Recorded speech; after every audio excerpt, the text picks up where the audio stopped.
സംസ്ഥാനത്തെ മനുഷ്യ വന്യജീവി സംഘർഷത്തിൽ അപകടത്തിനിരയാകുന്നവർക്കുള്ള നഷ്ടപരിഹാര തുക 50% ഉയർത്തി വനം വകുപ്പ്. നാടൻ കുരങ്ങിനെ സംരക്ഷിത വിഭാഗത്തിലേക്ക് മാറ്റാനും തീരുമാനമായി. ജനം ബ്രേക്കിംഗ്.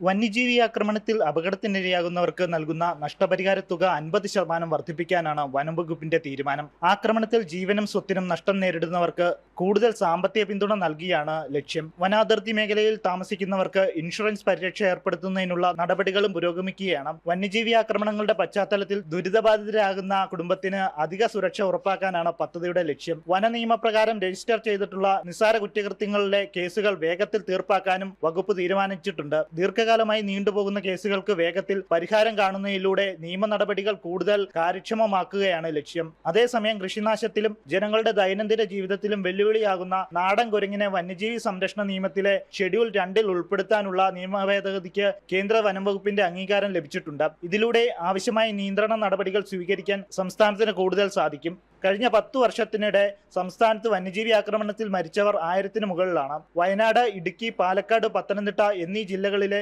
മലയോര മേഖലകളിലാണ് ഏറ്റവും കൂടുതൽ വന്യജീവി ആക്രമണങ്ങൾ റിപ്പോർട്ട് ചെയ്തിട്ടുള്ളത്. ജനം, തിരുവനന്തപുരം.